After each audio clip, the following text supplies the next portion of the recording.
This is Rabbi Pearl. Good morning, good afternoon, depending on what time you are listening to us. We thank you so much for joining us for this weekly webcast. We're going to dedicate it, this special one, to the life of Linda Marlene Markowitz, of blessed memory, a close friend who was laid to rest today on Tuesday, this October the 22nd. Leah Bas Heschel, Alea Hashalem. We're going to first begin by recounting the story of a gentleman called Peter Mayer. Peter Gary, a Holocaust survivor of 3 concentration camps,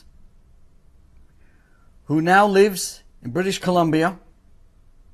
He was liberated some 68 years ago and wrote an amazing piece of music that hopefully will be now played and have its premiere in this coming year in 2014.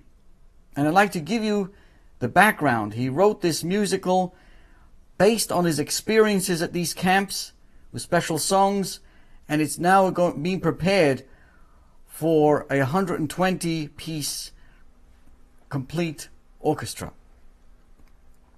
A little bit about the story itself. Peter Gary was a nice Jewish boy.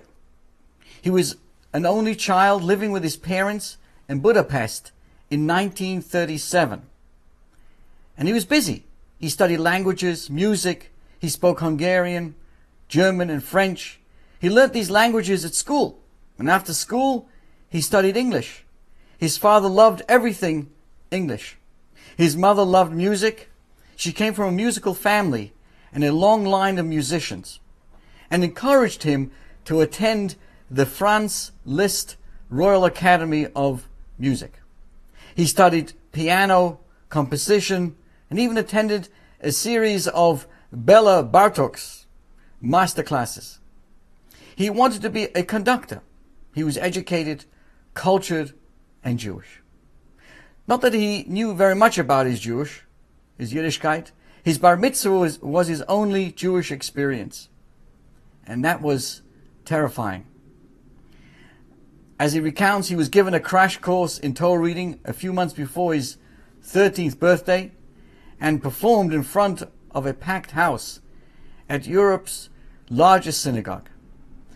Not that anyone warned him before he showed up. So that's why it was a tough assignment for him. His father was a successful businessman.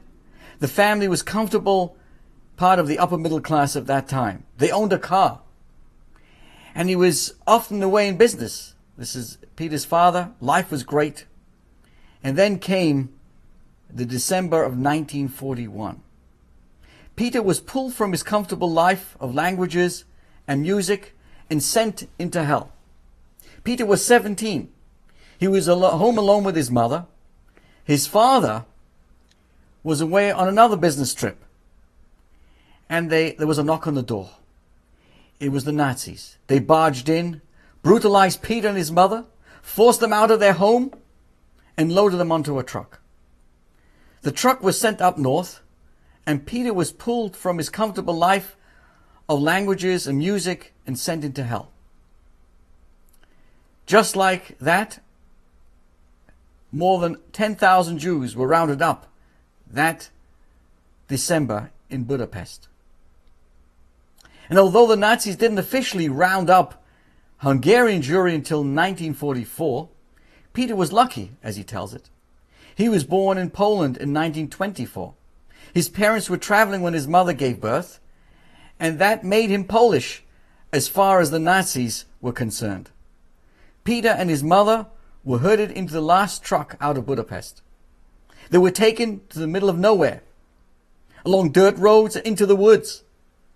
They heard machine gun fire. His mother told him everything is going to be fine. And she told him over and over again, everything will be fine. Maybe she believed it. He wanted to believe it, but it didn't take a genius to figure out what the Nazis were up to. Schnell, schnell. They were told to get off the truck and were ordered to hurry up. There was another truck parked in front of a ravine. A machine gun was mounted to the back of the truck. They were ordered to take off their clothes, something horrifying to a spoiled, pampered, sophisticated Peter, and told to line up in front of the ravine. And just before he heard the commander yell, "Fire," he felt something hit him. It knocked him down. He heard screaming and gunfire, and then it was all over. He was dead and under a pile of bodies. It was late, and the soldiers wanted to get home for their Xmas dinner with their families. "What if some of them are alive?" one soldier said. "Ah, they'll either freeze or the locals will get them," another one answered, and they left. Just like that. His mother had taken 2 bullets, one for her and one for him. Peter pushed his mother's body off him. She had knocked him down. She had taken the 2 bullets, one for her and one for him. 4 people were still alive. Peter, 2 men and a woman. They walked and they walked. They got off the dirt road and walked into the woods. It seemed safer. Peter clung to the woman. She was his only hope. They approached the town. It was Christmas Day. They watched the town and waited for the locals to go to their church. Once everybody was gone and the streets and homes were empty, Peter and one of the men broke into a house. The man took booze. Peter took blankets. And then they were back in the woods and walking. And they walked for 3.5 days. They were somewhere in Poland. They approached the town. It seemed familiar. And they sent the woman into the town to see if she could find something. Help, anything. They could only send the woman. In those days in Europe, Jews were the only people who were circumcised. It was far too dangerous for a Jewish man to be out and about. Plus, she spoke Polish. Peter spoke many languages. Polish wasn't yet one of them. And the woman knew someone. He owned a store, and he wanted to help. He had a car. He would meet them, pick them up, help them get warm, and help them figure out what to do. The 2 men weren't interested. They didn't trust anyone. Could you blame them? They hugged Peter and the woman and said goodbye. And they were gone. Peter and the woman now waited for the ride. The car arrived. The woman's friend was a good person. He wanted to help. He brought them to his home, fed them and helped them, kept them warm. He spoke with the woman and tried to figure out what to do. They decided it was best and safest to go behind the German lines to Warsaw.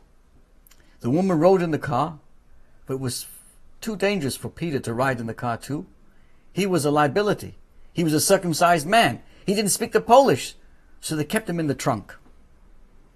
They arrived once in Warsaw. The safest place for Peter, at least it seemed for that time, was in the Warsaw ghetto. The man bribed a Polish cop, and Peter was smuggled into the ghetto. He was brought before the Jewish committee. They heard his story, and they took him in. He was set up in with a nice family with boys his age, and that was that. Peter's host family was shocked that he didn't speak Yiddish. What kind of a Jew doesn't speak Yiddish? But at least they could communicate. Peter was fluent in German and Yiddish are close enough. But his host mother warned him, "You have to learn Polish. If you don't know Polish, you're dead." So Peter learned Polish fast. Polish is a difficult language, but isn't that difficult if your life depends on it. After 4.5 months, Peter was called up for the transport to the east. His host mother gave him a bundle and said goodbye. He was lined up and marched through the city with 1,000 kids his age. The Polish locals lined the streets to watch the parade. The local women pushed through the police lines to harass them. They wanted the Jewish children to know what they thought of them. They hissed. You rotten kids. You'll get what you deserve. Maybe they didn't know that Peter was born in Poland. He was Polish too. He was just like them. Or maybe they didn't think like that.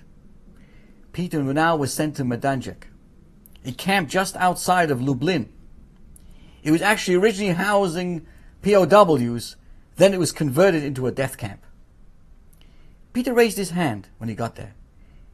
He doesn't know why he raised his hand, but he did. Maybe somebody raised it for him, somehow. Whether he was conscious of it or not, Peter was claiming to be a locksmith. And the Medanjek guards needed a locksmith. The monster handed Peter a number of broken locks and ordered him to fix them. He didn't know how. Peter was taken from amongst the new arrivals. A capo escorted him and hit him too, just to earn some extra points with the guards. And they brought him over to a hut lorded over by a Ukrainian monster. The monster handed Peter a number of broken locks and ordered him to fix them, and he left. But Peter was a musician. He was good at languages. He had never seen the insides of a lock in his life. He didn't know how to fix a broken lock. He didn't have a clue. He fiddled with the locks. He was aware that he was dead. The monster was surely going to call the guards. It's just a question of time. So the monster, this Ukrainian monster, returns, and he sees Peter fiddling with the locks. It was hopeless.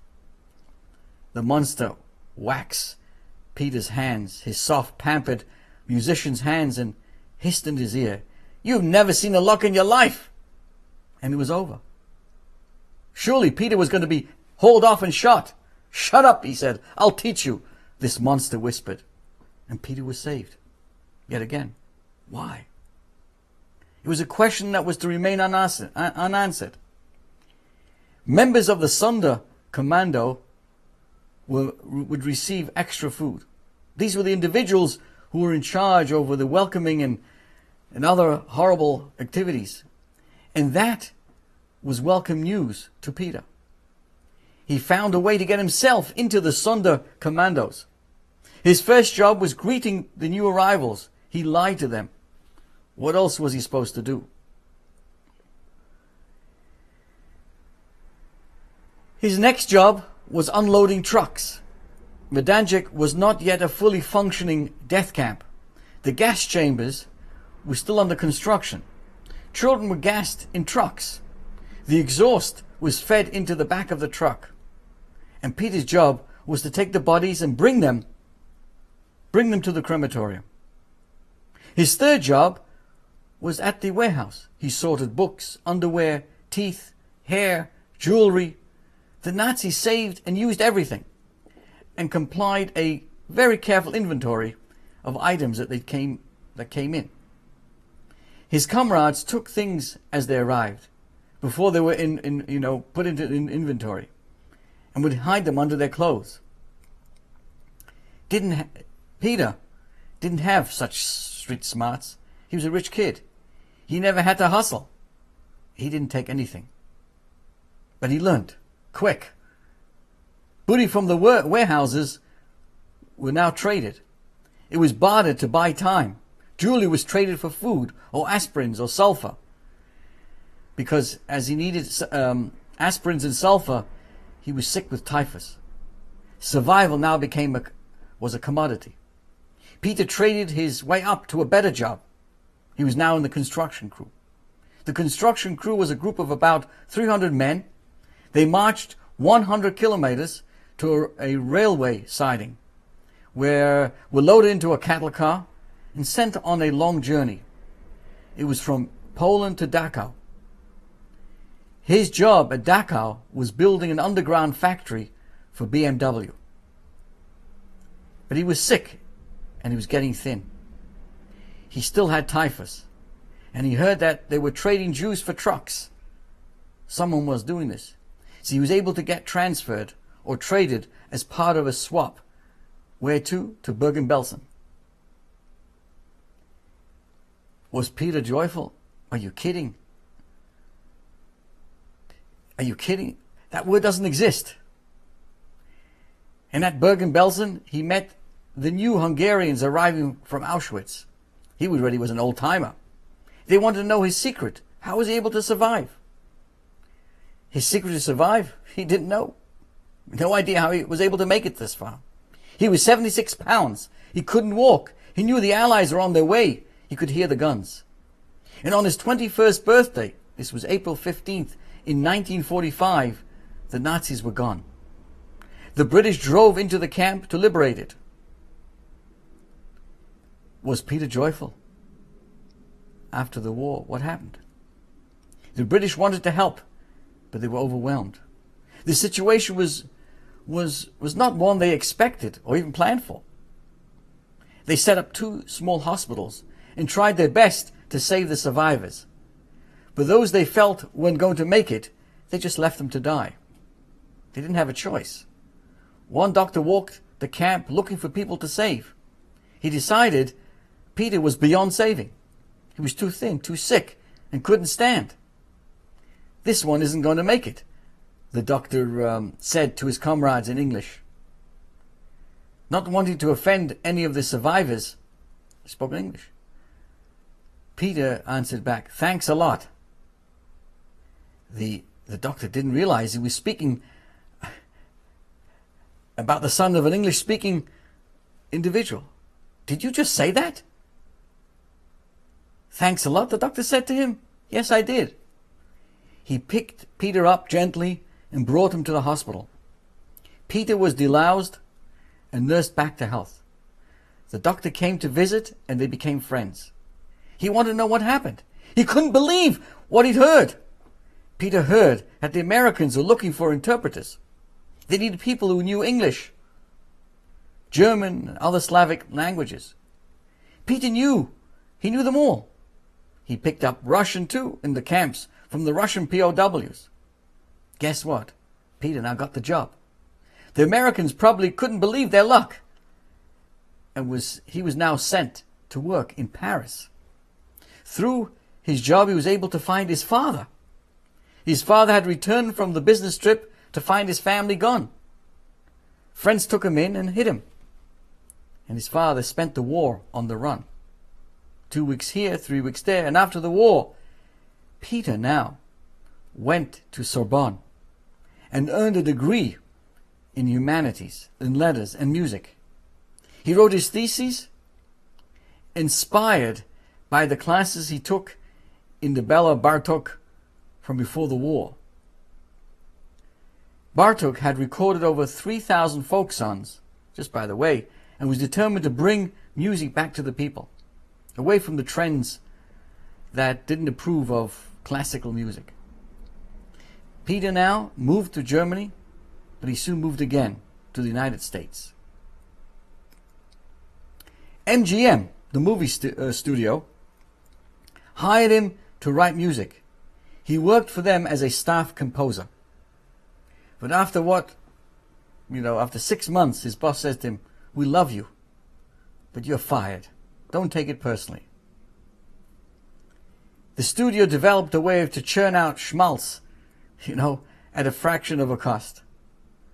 And Peter's department was liquidated. Peter was now unemployed and unemployable. He was a musician, an educated man of letters, a survivor of death camps, but he was never taught how to make a living. He didn't know what to do. He tried selling books door to door. He was lost. He cried. Was this the best he could do after all that he'd gone through? But Peter was resourceful. He isn't one to just sit around and crying, and after a few fits and starts, he built a business and he did well. He made enough money, he quit, and moved to Vancouver Island, just north of Seattle, in Canada. And then something came to him.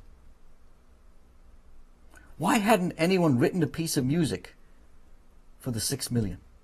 Every summer, for years, Peter went to the musical festival in Carmel, California. He brought a copy of the score with him, of whatever pieces they were performing that year, sat in the audience, and conduct it along with the orchestra. One year, in 1974, he forgot his score. He just listened. And it occurred to him that the music he was listening, like a lot of classical music, was written for the church. It was religious music. It was a story about the life and death of a Jew who lived 2,000 years ago. And he said to himself, what about the 6 million Jews who died during his lifetime? Why hadn't anyone written a piece for them? He was inspired. He jotted a few thoughts on the back of his program, and when he got home, he went to work. And by the time he was done, he had written what is known as the 20th Century Passion, a massive composition about the lives and deaths of the Jews of Europe. Peter's oratorio is 15 librettos, I hope I'm saying that right, librettos, and takes up 562 pages of score. Some of this comes from the poetry written by the children imprisoned and eventually carted off to their deaths from, in Terezin. Others were original. One is based on his own experience. Now, Peter donated the score to the University of Victoria, and with Hashem's help, it will receive its world premiere on his 90th birthday, coming up on April the 2nd, 2014. Almost his 90th birthday, his real birthday, is April 15th, in the second life, that he survived. And life goes on. I tell you, dear friends, I've chosen to share this with you because Peter is a ray of sunshine, a beacon of positivity. He has never lost his sense of humor. And according to what I saw, an article promoting this premiere, his wife says that if he passes on before the premiere, she'll kill him. But the music isn't funny at all. Not the piece that he wrote. It's dedicated to the 6 million. Something to mourn with. My dear friends, it's important for us to know about these individuals, the aging population of Holocaust survivors, and this particular individual who by divine providence, time and time again, as I've shared with you, survived. And now, at his 90th birthday, hopefully he'll be able to see this amazing piece of music presented to the world. For those who are watching us live this evening, I greet you. If you wish to send us a note, a text, please do. Please like us, as the term used on Facebook. Spread the word. We're heard here every Tuesday evening at 7 p.m. Let us continue. What's written on your business card? If you go to one of the main personalities of this week's Torah portion of Chaya Sarah, it's Eliezer. He is the servant of Abraham. A majority of the reading discusses his venture to find a wife for Isaac, his boss's son. And the Torah describes a relatively long drama where the Torah records this first matchmaking effort.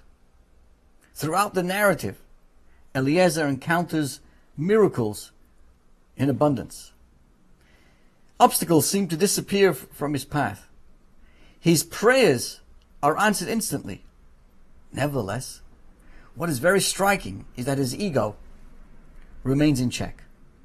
Not once in the story does the Torah ever mention his name. Instead, he's referred to as Eved Avram, the servant of Abraham.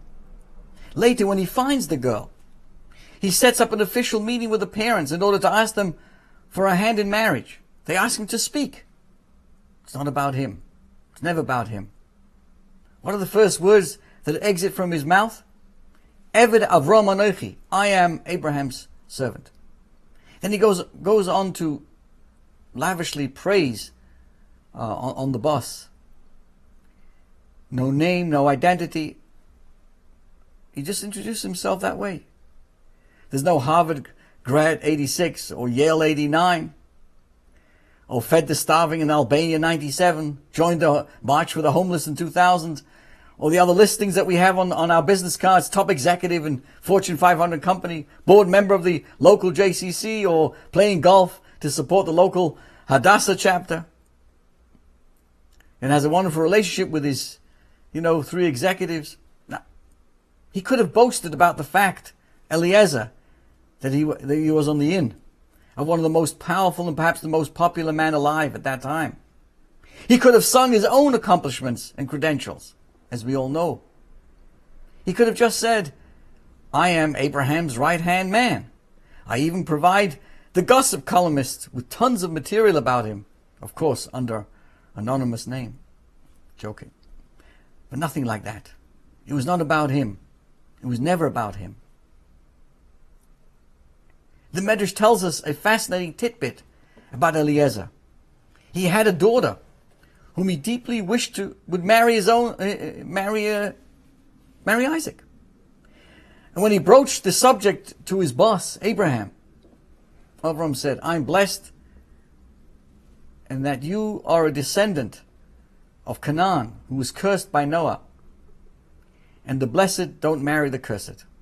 Can you imagine you heard such words from your boss? Chances are, if the boss spoke to you that way, you would immediately tender your resignation. You would leave that afternoon. And then open a competing business next door. Not Eliezer. Not only didn't he quit after hearing these words, but he's actually went on the mission to find Isaac's wife. Can you believe that? He didn't say, oh please, I'll do another job. This mission is a bit too sensitive for me. He went with a whole heart. It was about fulfilling the wishes of his master. And when asked of his identity, he stands up and he proclaims, I am Abraham's servant. Eved Avram Anochi. It was never about him or his business card. It was about fulfilling the wishes of his master.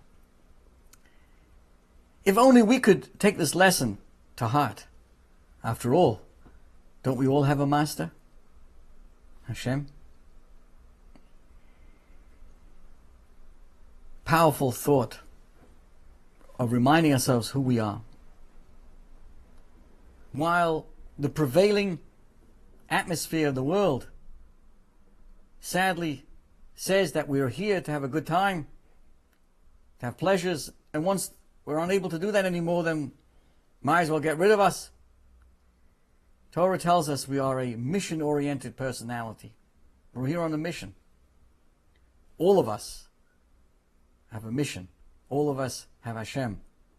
Each of us are here on an ambassadorship, so to speak, to help bring holiness to this world.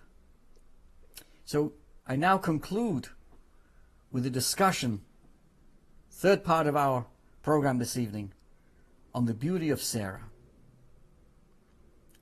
As I indicated, tonight we're dedicating our program to a beautiful holy soul of Linda Markowitz, who left us only last night and was laid to rest today on Tuesday. Very young lady, beautiful children and grandchildren, and wonderful husband, Malcolm Markowitz. And we discussed at the funeral, by divine providence, we read today, this week, of the first funeral, where a husband mourns his wife. This was, of course, Abraham for his wife, Sarah. Last night, as we sat around the table in dialogue about the Torah portion, we were inspired by the fact that Torah mentions Sarah's beauty. And our discussion evolved into a talk about overrating the value of physical beauty. Intuitively, it would seem that the body's allure would fall low, so to speak, on the spiritual yardstick. If our goal is to pursue awareness and sensitivity, to be obsessed with looking good can be quite a distraction. When we are constantly bombarded with advertising and media that emphasizes the value of good looks and aesthetics, when beauty becomes a currency, it's easy to forget that in the end, it is the body that dies while the soul remains eternal. So why invest in this? King Solomon echoes this feeling, this approach in his famous poem. I'm sure you know it is sung every Friday night. Sages tell us this was based on the mourning, on the actual eulogy that Abraham gave his wife, a woman of valor, Eshes Chayil. And what does King Solomon tell us? Sheker achein vehevel hayofi. Charm is deceptive, and beauty is naught. But a God-fearing woman is one to be praised. Her face was a transparent canvas which emanated what was going on the inside. And yet, despite all of this, here, when Sarah passes away, it publicized how beautiful she was. After her passing, the Torah pays tribute to her. The Torah says, and the life of Sarah was 100 years, 20 years, and 7 years. Notice how the age is recorded in a kind of fragmented and repetitive manner.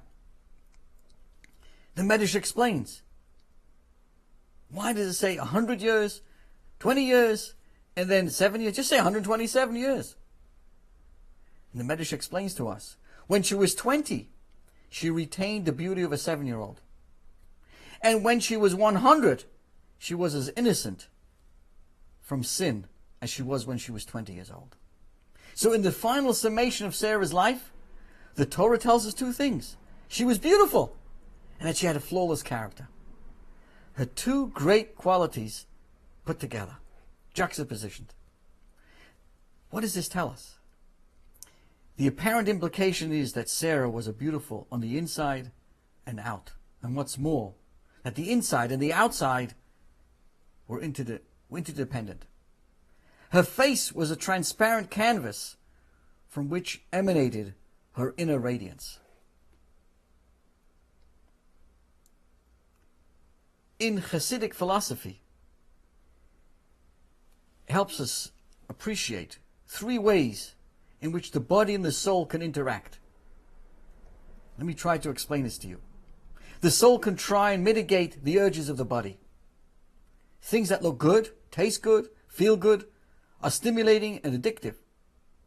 Most of us live life with our body in the driver's seat. The soul just can't compete. So what does the soul do? Tries to negotiate reasonably, tries to encourage moderation. Or the soul can choose to reject the body and abhor anything associated with the materialistic side. So the soul-driven person would then rebel against society's shallowness and false veneers. Simplicity become the ultimate goals of the soul, of the neshama. That's the second. The third scenario is not a compromise between the first two, either all spiritual or all physical. It's an entirely new approach, where the body and the soul learn to work together. The soul neither leans towards the body nor rejects it. It does not react. It proacts. In a very proactive position, the soul directs, channels the body's inclination, and puts it into a constructive way. This is what we're discussing. In this last approach, instead of repressing the body's needs, the soul views them as an opportunity to serve Hashem in a whole new way. The right foods will open the mind to a deeper understanding of Torah. A skillfully decorated home will create the right ambience for a Shabbos meal. And clothing can make a powerful statement about the dignity of the soul beneath the skin. When working as a team, the soul becomes aware of the body as a prized medium for its work on this world. As such, we all know the body needs to be respected and kept in good condition. This is Sarah. This is Sarah, our great matriarch, mastered this art. She is said to be one of the most exquisitely beautiful women of all times. When bodily pursuits become a means to an end, the body and the soul can work together like a hand and a glove. One's physical appearance then expresses his or her identity as a soulful being.